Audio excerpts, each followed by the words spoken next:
C'est le début de l'année et les jeunes Acadiens sont déjà au travail à l'Assemblée législative du Nouveau-Brunswick pour la 6e édition du Parlement jeunesse de l'Acadie. C'est ce samedi 3 janvier 2015, en après-midi, que la députée d'Iberville-Dutrèche, Mireille Savoie, a proposé le projet de loi C2, une loi sur les permis paternels. Cette loi consiste à donner aux nouveaux pères, ainsi qu'aux hommes qui le sont déjà, un permis suite à un test pour évaluer leurs capacités. Une série de cours pour les éduquer sur leur devoir parental en tant que père de famille seront obligatoires. Advenant que l'homme ne passe pas le test, son devoir de père lui sera révoqué. Les joues pleines de rouge à lèvres, les Amazones étaient des guerrières à la défense des femmes et des enfants de l'Acadie. Le projet de loi fut très complexe et fut débattu en chambre par les 4 partis et fut source de plusieurs débats. Premièrement, l'idée que les femmes pouvaient aussi être de mauvaises mères fut soulevée. Mais le sexisme, d'habitude, ça fonctionne des deux bords, pas simplement contre les femmes. Si on regarde ça ici, il n'y a aucun point qui est apporté qui dit qu'une femme peut être violente. Plusieurs députés pensent que la mère et les pères devraient tous deux prendre des cours pour éduquer leurs enfants.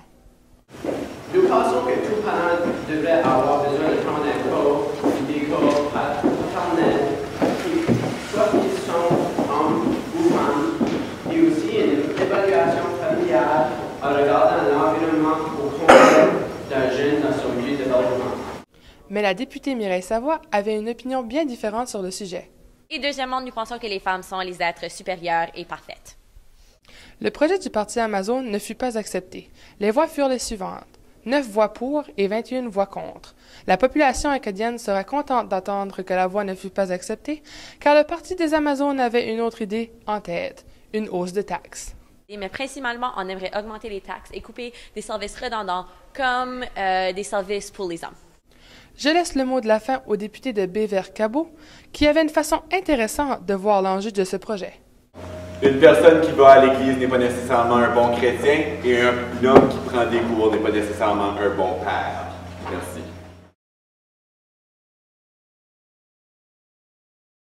Par la suite, les jeunes Acadiens ont débattu un autre projet de loi, le projet C3, loi sur l'inclusion des personnes transgenres.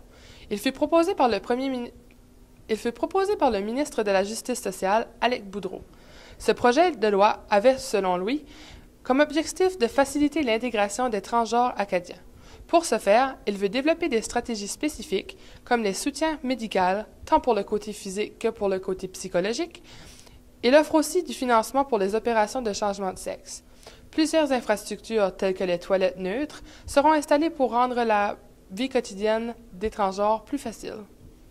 Contrairement au projet précédent, celui-ci causera moins de débats enflammés. La plupart des amendements proposés par les Amazones, le Bloc acadien et les Mésanges libres seront acceptés à l'amiable par le ministre de la Justice sociale, Alec Boudreau. La chef du Parti Amazone, Maude Lantaigne, suivant sa ligne de parti, avait proposé un amendement très précis. Mais qu'il serait nécessaire que les enseignants masculins en aient un afin que tous les élèves transgenres soient à l'aise dans leur salle de classe. Le ministre de la Justice sociale, sans toutefois complètement refuser l'amendement, proposa une alternative qui sera acceptée unanimement par l'Assemblée. Tout le monde a besoin de suivre cette formation, pas uniquement des profs masculins.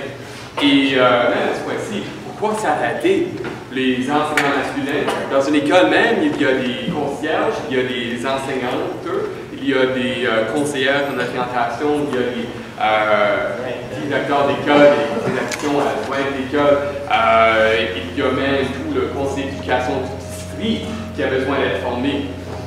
Monsieur le Président, ce que je propose à la place de ce petit amendement qui donne très peu aux personnes transgenres en Acadie, c'est que toute institution, toute personne dans le gouvernement qui est payée par le gouvernement a besoin de suivre cette formation. Les enseignants, les députés même, tout le monde. Merci.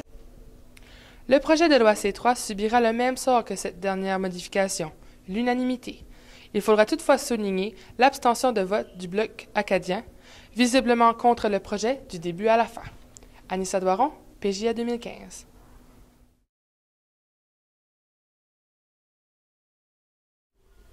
C'est en cette dernière journée du Parlement jeunesse de l'Acadie 2015 que la Chambre s'est rassemblée pour parler du projet de loi C4 déposé par Joël Lefort, député du Bloc acadien, qui constituait à fermer physiquement les frontières de l'Acadie pour conserver l'héritage acadien.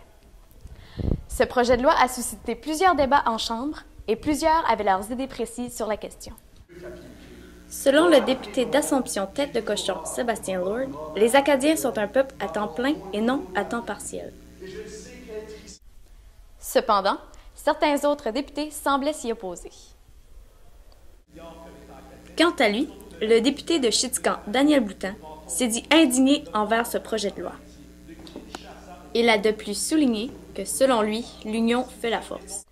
Suite aux discussions, le projet de loi a été défait en troisième lecture. Mélissa Martel, PJA 2015, Fredericton.